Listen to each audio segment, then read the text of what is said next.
Number লাইনে আছে, এটা আমি শিক্ষা দেওয়ার জন্য বলছি। ওয়ালাকাদ কাররামনা বানি আদম, আল্লাহ পাক বলেন বনি আদম সন্তানকে আমি আল্লাহ সম্মানিত করেছি। কে? আরো জোরে। বনি আদম সন্তান হলেই হবে, সে কোন ধর্ম মানে ওটা তার ব্যাপার, কিন্তু বনি আদম সন্তানকে আমি সম্মান দিয়েছি। আল্লাহ এখানে বলেন না যে আমি মুসলমান সন্তানকে সম্মান দিয়েছি, না, বনি আদম সন্তান যারা মানুষ পদবাচ্চা বিবেচিত যারা, তাদের সম্মান দিয়েছে কে? কিন্তু দুঃখজনক হলেও সত্য, এই বাংলাদেশে এই সম্মানিত সৃষ্টি মানুষের সম্মান নিয়ে সবচাইতে বেশি সিনিমিনি খেলা হয়েছে। 54 বছর তো বটেই, 15.5 বছর আরো বেশি। আমরা চাই আগামীতে এই সম্মানিত সৃষ্টি আল্লাহ যাদের সম্মান দিলেন, এই বনি আদম সন্তানের সম্মান নিয়ে কেউ যেন সিনিমিনি খেলতে না পারে। আমার কথার অর্থ আপনি বুঝেছেন? আপনি না বুঝলেও এরা বুঝেছে। আগামীতে কেউ যেন এদের সম্মান নিয়ে সিনিমিনি খেলতে না পারে, সেই ব্যবস্থা করা লাগবে। যারা এই ব্যবস্থা ভেঙে দিয়েছিলেন, ওইটা আবার জোড়াতালি দেওয়া লাগবে। আল্লাহর কথা তো অনেক ওজন, আপনি টের পাননি, আমি অনেক ভেতরে চলে গেছি। এই সম্মানিত সৃষ্টির সম্মান আমরা চাই, এদের শান্তি, স্বস্তি, নিরাপত্তা, কল্যাণ আমার আল্লাহর পক্ষ থেকে। যে মানুষগুলো তাদের ঈমানের সাথে শিরিক এবং জুলুম মিশ্রণ করবে না, তাদের জন্য। জুলুম কি? যেই জিনিস যেখানে রাখা দরকার ওইটা ওই জায়গায় না রেখে অন্য জায়গায় রাখার নাম জুলুম। এই যে মাথার এই টুপিটা থাকা দরকার মাথায়, এটা যদি কেউ পায়ের কাছে রাখে, টুপির সাথে জুলুম। এই কথা বলছেন না কেন? আমার স্যান্ডেল আমি পেছনে রেখে দিয়েছি, এটা থাকার দরকার পায়ের কাছে, এটা যদি আমি মাথায় নিয়ে বসে থাকি, এটা এই স্যান্ডেলের উপরে জুলুম। কারণ যেখানে যার স্থান ওইটা ওই জায়গায় রাখা লাগবে। আল্লাহ পাক এই কোরআনকে পাঠিয়েছেন এই পৃথিবীর ময়দানে সবচাইতে উঁচু জায়গায় রাখার জন্য। আর বাংলাদেশে সবচাইতে উঁচু জায়গা এখন সংসদ। এক কথা বলছেন, আমরা চাই এই কোরআন সংসদে যাক। অধ্যাপক মুজিবুর রহমানের মতো মাত্র 300 এমপির 151 জন যদি সামনে এই নির্বাচনে কোরআন বুকে নিয়ে যেতে পারে, এটা উপরে উঠে যাবে। কি এই কথা বলে না কেন? 300 জন লাগবে না, মাত্র 151 জন অধ্যাপক মুজিবুর রহমান আমরা চাই, যারা কোরআন বুকে নিয়ে যেতে পারবে। আর সংসদের প্রথম অধিবেশনে তারা বিল আনবে। মাননীয় স্পিকার, আমরা নামাজের আর যাকাতের বিল চাই। উনি যখন বলবে হাত তোলেন, 151 জন যদি হাত তুলে ফেলে, ওই দিন নামাজটা কায়েম হয়ে যাবে দেশে, যাকাতটা সরকারি ভাবে কায়েম হয়ে যাবে। তখন আর নামাজের ওয়াজ, যাকাতের ওয়াজ করা লাগবে না। ভালো কাজগুলো সব আইন পাশের মাধ্যমে চালু হয়ে যাবে। অন্যায় কাজ, অবৈধ কাজ সব আইন পাশ করে বন্ধ করে দেওয়া হবে। সূরা হজের এই 40-41 নাম্বার আয়াতে 4টা কর্মসূচি আছে। আমরা চাই মানুষের শান্তি, স্বস্তি, নিরাপত্তা, জুলুম থেকে বাঁচার জন্য এই 4টা কাজ রাষ্ট্রীয়ভাবে জারি হোক। 54 বছরে যারা গেছে জারি করে নাই, এবার যারা যাবে তারা যেন করে, সেই ব্যবস্থা করে দেওয়ার দায়িত্ব ফেরেশতাদের।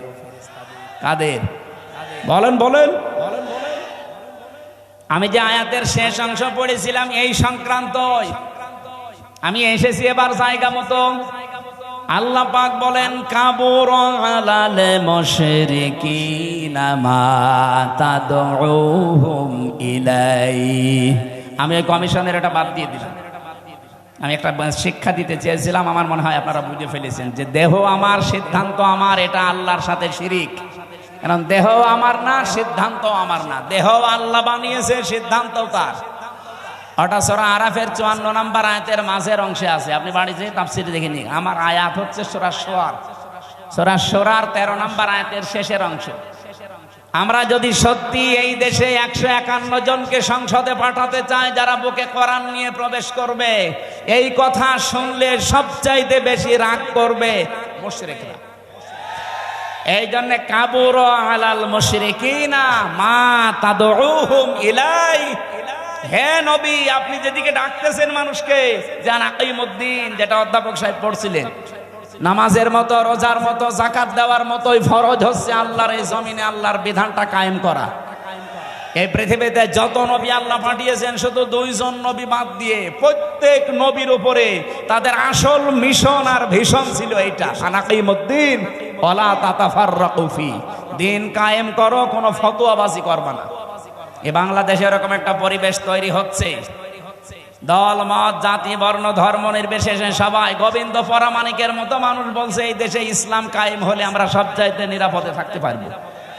আর আপনি কি বলছেন? কি সে একটা হিন্দু মানুষ যদি কথা বলতে পারে?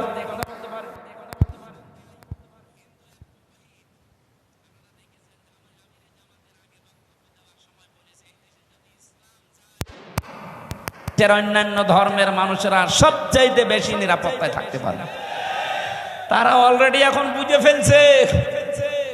এই জন্য আমাদের জীবনের সব ফরজের বড় ফরজ এইটা হাতে নেওয়া দরকার। দিন যতদিন কায়েম না হবে ততদিন আমাদের স্বস্তি নেই।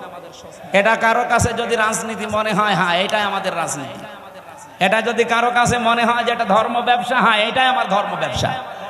কারো কাছে যদি মনে হয় এটা দুনিয়ার কাজ, হ্যাঁ এটাই আমার দুনিয়ার কাজ।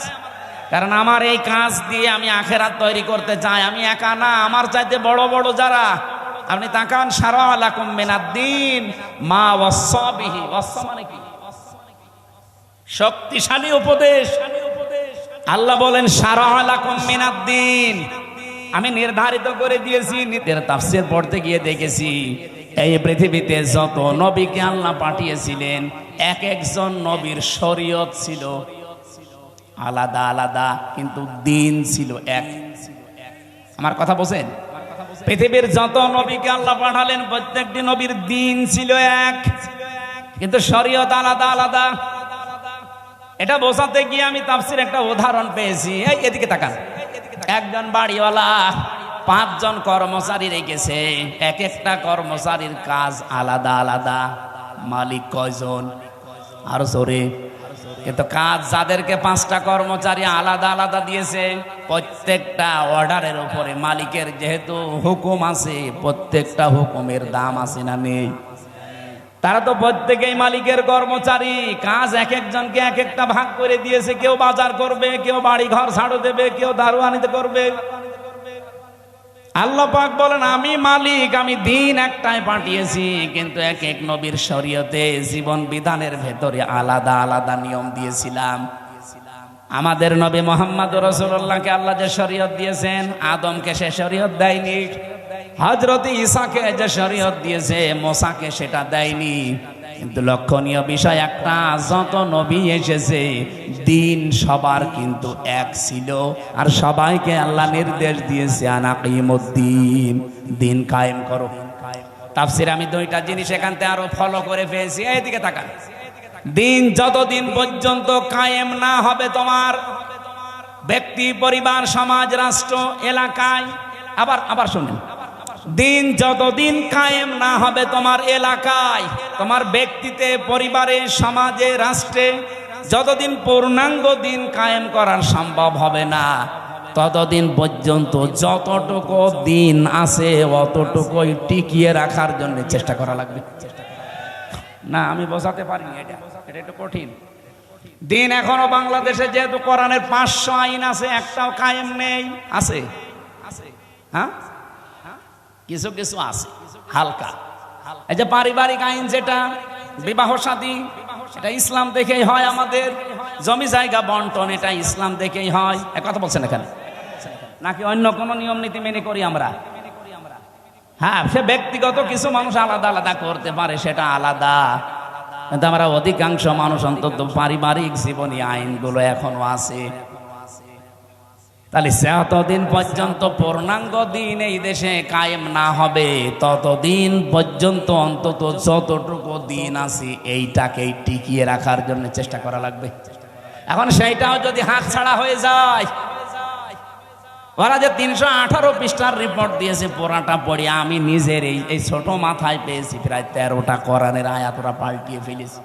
এগুলো মানলে নাকি অবিচার হবে, বৈষম্য হবে। ইসলাম মানলে যদি বৈষম্য হয়, তাহলে কোন ধর্ম মানলে বৈষম্য দূর হবে বলেন তো দেখি? পৃথিবীর অন্যান্য ধর্মের কিতাবগুলো একটু টাচ করেন, ইহুদিদের ধর্ম আছে, খ্রিস্টানদের ধর্ম আছে, এই মুশরিকদের ধর্ম আছে, বৌদ্ধদের ধর্ম আছে। এদের ধর্মীয় গ্রন্থগুলো যতটুকু পারেন পড়েন। আমি বিশ্ববিদ্যালয়ে থাকাকালীন একটু টাচ পেয়েছিলাম, ওরা সবগুলো জায়গায় বৈষম্যের শিকার করে আছে। ওদের মেয়েদেরকে বিবাহের সময় যা দিয়ে দেয় ওইটাই শেষ, অথচ বিবাহের সময় মেয়েদের বাড়িতে, এইদিকে তাকান, বিবাহের সময় মেয়ের বাড়িতে মেয়ের বাবার কাছ থেকে ছেলে পক্ষের লোক যদি একটা পানও তার সন্তুষ্টি ছাড়া খায়, এইটাও পায়খানা খাওয়ার মতো হারাম। যেটা আমরা এই যে বরযাত্রী বলে চালিয়ে দেই, কোথায় পেয়েছেন ভণ্ডামি? এটা হিন্দুদের থেকে এসেছে এই বরযাত্রীর নিয়ম। মুসলমানদের বিয়েতে কোনো বরযাত্রী যাবে না, মুসলমানদের বিয়েতে হবে অলিমা। আর অলিমা কি ছেলের বাড়ি হয় না মেয়ের বাড়ি? হ্যাঁ, ছেলের বাড়ি। এলাকায় কি বরযাত্রী দেওয়ার সিস্টেম আছে? এটা বন্ধ করা লাগবে। কোন বাড়িতে এখন আর বরযাত্রী যাওয়া যাবে না, কারণ মেয়েদের সম্মান মর্যাদা নবীজি নিজে এত বাড়িয়ে দিয়েছেন। বিশ্বনবী যতগুলো বিয়ে করেছিলেন তার চারটা মেয়ে তিনি বিয়ে দিয়েছেন, একটাকেও তিনি বরযাত্রী খাওয়াননি। উনি করেছেন নিজে অলিমা, জামাইদেরকেও করিয়েছেন অলিমা। সুতরাং আজকে থেকে তওবা করেন, আমরা বরযাত্রীর দাওয়াত পেলে আর যাব। আমার সাথে একটা ছেলে থাকে, বলছে হুজুর এই ওয়াজ আর 2 দিন পরে করবেন, আমার বিয়েটা হয়ে যাক।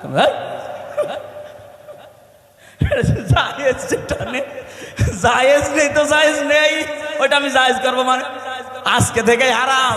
এতদিন নাই না জেনে খেয়েছি, এখন আমরা আর খাবো? বরযাত্রী যাবেন? অলিমা করেন, আমি জানি আছি, দরকার হয় 5 দিন ধরে খাওয়ান, অসুবিধা নেই। সম্মানিত মা বোনেরা, আপনাদের এই জায়গায় নারী কমিশন হাত দিয়েছে।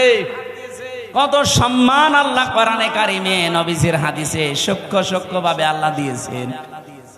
যদি আপনার নিজের সম্মান আপনি বুঝতেন, নিজের এই মর্যাদা ফিরে পাওয়ার জন্য আন্দোলন করতেন। আর ওরা কি কমিশন বানিয়েছে, নারীদের আরো ঠকিয়েছে।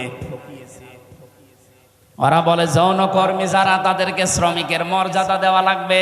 ওরা শ্রমিক হয় কি করে? তাহলে কালকে তো ঢাকায় তো এসে পুলিশকে বলবে যে ভাই স্যার আমরাও শ্রমিক, আমাদেরও কম কষ্ট নেই ডাকাতি করতে। কি ডাকাতি করা কষ্ট না? তারাও তো তাদের কাজের স্বীকৃতি চাইবে ইউনূস সাহেবের কাছে, যে আমাদেরকেও স্বীকৃতি দেন, আমরাও শ্রমিক, আমাদেরও ঘাম ঝরে। এটা না করে যদি ওনারা এই যে 1 লক্ষ যৌনকর্মী আছে সারা বাংলাদেশ মিলে, সরকারি জরিপ, এই 1 লক্ষ মানুষকে, ওই মানুষগুলো সরকারি ভাবে যারা টাকা বিভিন্ন জায়গায় ব্যাংকে পড়ে থাকে, ছাতা পড়ে যায়, কেউ জানে না, ওই টাকাগুলো নিয়ে নেন। জাকাতের মাধ্যমে হোক, এককালীন দানের মাধ্যমে, জোর করেই নেন, দরকার টাকা পড়ে থাকবে কেন? কাইলা ইয়াকুনা দৌলাতাম বাইনাল আগনিয়াই মিনকুম, আল্লাহ বলেন আমি চাই না এক জায়গায় অর্থ সম্পদ টাকা পয়সা জমা হয়ে থাক, এটা ছড়িয়ে যাক, এটা কাজে লাগুক। সুতরাং এই টাকাগুলো আমার মনে হয় রাষ্ট্রীয়ভাবে সব আদায় করে 1 লক্ষ মেয়েদের পুনর্বাসন করা দরকার। কে কথা বলেন না কেন? হয় ওদের 2টা করে গরু কিনে দেন, 5টা ছাগল কিনে দেন, অথবা সেলাই মেশিন কিনে দেন, এমব্রয়ডারি করার জায়গা করে দেন। ওরা নিজেরা হালাল কর্মজীবন তৈরি করে সংসার করে দুনিয়ায় সম্মানের সাথে বেশি থাক। খুব বেশি না, মাত্র 1 লাখ আছে সারা বাংলাদেশ মিলে। গোপনে গোপনে যেগুলো আছে ওগুলো বাদ দিলাম। এই কাজ আপনারা কোন নিয়মে লিখলেন? এটা কোরআনের বিরুদ্ধে আছে, এমনকি মানব অধিকারেরও বিরুদ্ধে। যারা এই যে রাজবাড়ী গোয়ালন্দ ঘাটে যারা কাজ করছে, যশোরে কাজ করছে, নারায়ণগঞ্জে কাজ করছে, এই মানুষগুলো যারা যায় এখানে, এরা কি মানে নিয়ম নীতি মেনে যায়? আপনারা ওসব বুঝবেন না, আপনাদের বলার দরকার। এই কাজগুলো যারা করছেন কিছুদিন পরে দেখবেন এদের এইডস হবে। আপনি তো একটা জাতিকে ধ্বংস করার রাস্তায় নামিয়ে দিচ্ছেন। আমি আরো নিচে নামতে পারতাম, নামলাম না। বাস্তবতা এইটাই, মেয়েদের যে সম্মান ওরা আসলে বোঝে না। ওরা নিজেরা তো আমার মনে হয় মেয়ে না। ওদের 10 জনের চেহারা দেখলাম টিভির পর্দায়, একটাকে আমার মেয়ে মনে হয় না। মেয়েদের তো একটা কাটিং কুটিং থাকে, কোন কাটিং এর মেয়ে লোক? এখানে যারা পুরুষ মানুষ আছে, আমার মনে হয় আমি আওয়াজ দিলাম যে পুরুষ যারা পুরুষ প্যান্ডেলে আসেন, মহিলা যারা মহিলা প্যান্ডেলে যান, আর যারা ওই যে বিড়ি খেয়ে বেড়াচ্ছে ওরা কি? ওরা পুরুষও না মহিলাও না, ওরা কি? হিজড়া। আমার মনে হয় ওই 10 জন যে কমিশনে আছে এগুলো একটা মেয়ে লোকও না পুরুষও না, ওই হাফ। এই জন্য উল্টা পাল্টা রিপোর্ট দিয়েছে। এদের রিপোর্ট মানা তো দূরের কথা, এ কমিশনই বাংলার মানুষ মানে না। এই কথা বলেন না কেন? ওদের কমিশন যদি মেনে এই বিবেক বহির্ভূত কাজ করা হয়, এমন দাবানল জ্বলবে না। ওরা তো 112টা মেশিন দিয়েও পারছে না, আপনি সারা দুনিয়া এনেও পারবেন না। আমি ইঙ্গিত দিলাম, আশা করি আপনি বুঝেছেন। এরকম কোন বিবেক বহির্ভূত কাজ এই দেশে আমরা কেউ করব না, সাপোর্টও করব না। তাহলে ভুল সিদ্ধান্ত আল্লাহ নিজে চাপিয়ে দেবে, তখন কন্ট্রোলের বাইরে চলে যাবে। আল্লাহ আমাদের হেফাজত করুন। তা আমরা বলছিলাম দিন যতটুকু আছে এতটুকু টিকিয়ে রাখা লাগবে। এইটাও একটা আনাকিমুদ্দিন, পূর্ণাঙ্গ যতদিন কায়েম না হয়। যেহেতু এই দেশে এখনো অলিমার সিস্টেম নেই, না আছে আছে কিছু কিছু জায়গায়। স্যার আপনি কি অলিমা করেছেন? এনে একজন করি, স্যার অনেক করি, অনেক বর চাকরি দান্দায় আছে। আমিও তো ওনার মতো, আমি বেশি মানুষ নেইনি, মাত্র 7-8 জন নিয়েছি। শ্বশুরকে বলেছি দরকার 170 জন খাওয়িয়ে দেবো। এই সময় তো বুঝতাম না। না, আমরা এখন যেহেতু বুঝে ফেলেছি এই সিস্টেম, এখন মেয়ের বাপের ওপরে জুলুম বন্ধ করা লাগবে। এখন থেকে আমার অলিমা শুরু হবে। বরযাত্রী খাওয়া কি জায়েজ নেই। মেয়ের বাবা খাওয়াতে, কেউ মেয়ের বাবা এমন পাগল আছে যে আপনার মতো 500 পাগলকে খাওয়াবে? আমি বারবার এ কথা বলছি কেন, আমার মেয়ে 3টা, আমার বাঁচা লাগবে না। না, একটু ট্রেনে করলাম, অন্তত যাদের ছেলে আছে তারা এখন বুঝে মরুক, আমি তো বেঁচে যাব। মেয়ের বাবার অনেক সম্মান। নবীজি বলেন কেউ মেয়ের বাবাকে ছোট চোখে দেখবা না, মেয়ের বাবাকে খারাপ কথাও বলবা না, কারণ আমি নবী মুহাম্মদ রাসূলুল্লাহ নিজে মেয়েদের বাবা। সুবহানাল্লাহ বলতে পারেন না? কোন ঘরে যদি একটা মেয়ে লোক আসে, সঙ্গে সঙ্গে 4 জন ফেরেশতা চলে আসে। কোন পরিবারে একটা ছেলে এসেছে, সঙ্গে সঙ্গে একটা ফেরেশতা আসবে, এ কথাও নেই। আর 4 জন রহমতের ফেরেশতা এসে মেয়েটার মাথায় হাত বুলিয়ে বলে এটা দুর্বল দেহ থেকে এসেছে, এই মেয়েটাকে যারা আদর ভালোবাসা স্নেহ দেবে, দিন শেখাবে, একাজে খাওয়াবে পরাবে, প্রতিপালন করে সৎ পাত্র দেখে পাত্রস্থ করবে, কিয়ামতের দিন আমি নবী আর ওই মেয়ের গার্জিয়ান এইভাবে পাশাপাশি জান্নাতে থাকবে। কোন ছেলের ব্যাপারে এমন কথা হাদিসে আছে নেই। এই জন্য মেয়ে হলে যারা রাগ করেন, মন খারাপ করেন, করবেন না ভাই। আমি নিজে সহ যাদের মেয়ে আছে আমরা খুশি হব যে আল্লাহ আমাকে দয়া করে জান্নাতের অধিকারী বানিয়েছেন। বলেন সুবহানাল্লাহ। বিশ্বনবী জানিয়েছেন যার একটা মেয়ে তার একটা জান্নাত, যার 2টা মেয়ে তার 2টা জান্নাত, যার 3টা মেয়ে আল্লাহ তাকে 3টা জান্নাতের অধিকারী বানিয়ে দিয়েছেন। আল্লাহ আমাদের মেয়ে যাদেরকে দিয়েছেন এই মেয়েগুলো যেন জান্নাতে যাওয়ার মাধ্যম হয়। বলেন আমিন। কিন্তু শর্ত কয়টা? প্রথমে তাকে ভালোবাসা লাগবে, 2 নম্বরে তাকে খাবার দাবারের যে ব্যবস্থা, তার পেছনে খরচের যে ব্যবস্থা, এটা করা লাগবে। 3 নম্বরে তাকে দিন শেখানো লাগবে এই পরিমাণ যতটুকু করতে পারলে সে চলতে পারে। 4 নম্বরে তাকে সৎ পাত্র দেখে পাত্রস্থ করা লাগবে। এই 4টা কাজ যদি কোনো মেয়ের গার্জিয়ান, বাবা হোক বড় ভাই হোক, এরা যদি করতে পারে, কিয়ামতের দিন নবীজি বলেন আমি নিজে পাশাপাশি তাকে জান্নাতে ডেকে নেব। এবং যেই দিন থেকে মেয়ে ওর বাড়িতে আসবে ওই দিন থেকে কিয়ামত পর্যন্ত আল্লাহর রহমত তার সাথে থাকবে। নবীজি কিন্তু দুনিয়া পর্যন্ত শেষ করেননি যে রহমত শুধু দুনিয়ায় পাবে, ইলা ইয়াউমিল কিয়ামাহ। এই মেয়ে যেই দিন ওর বাড়িতে এসেছে ওই দিন থেকে আল্লাহর রহমতের একটা দৃষ্টি তার উপরে থাকবে। ওই দিন থেকে কিয়ামত পর্যন্ত আল্লাহর দয়া ওই গার্জিয়ানের উপরে থাকবে। আল্লাহ সেই দয়ার ভেতরে আমাদেরকেও শামিল করেন। বলেন আমিন। যে কথা তুলেছিলাম, যেহেতু দিন এখনো পরিপূর্ণ কায়েম নেই, যতটুকু আছে এগুলো টিকিয়ে রাখার জন্য 5 ওয়াক্ত নামাজ কায়েম নেই রাষ্ট্রে। আমরা নিজেরা অন্তত যারা পড়ি না, আরম্ভ করেন ব্যক্তিগত জীবনে পারিবারিক জীবন পর্যন্ত একটু ঠিক করেন।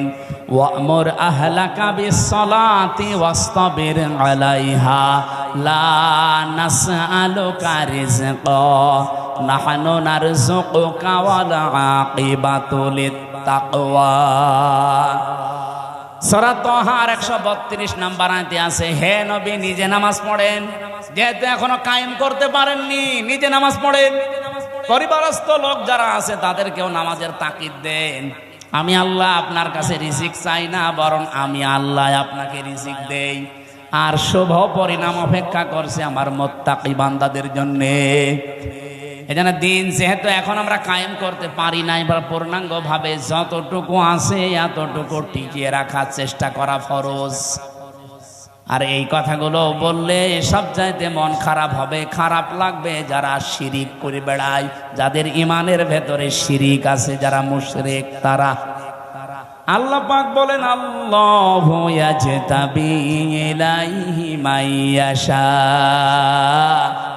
আল্লাহর দিন আল্লাহর জমিনে কায়েম করার জন্য সবাইকে আল্লাহ নির্বাচিত করবে না, আল্লাহ সবাইকে পছন্দ করবে না, সবাইকে আল্লাহ বাছাইও করবে না। ইয়াজতাবি শব্দের শাব্দিক অর্থ হচ্ছে নির্বাচিত করা, বাছাই করা, নির্ধারণ করা, পছন্দ করা। আল্লাহ শুধু পছন্দ করবে তাকে, ওয়াহদি ইলাইহি মাইয়ুনিব, যেই লোকটা আল্লাহর দিকে মন থেকে ফিরে আসতে চায়।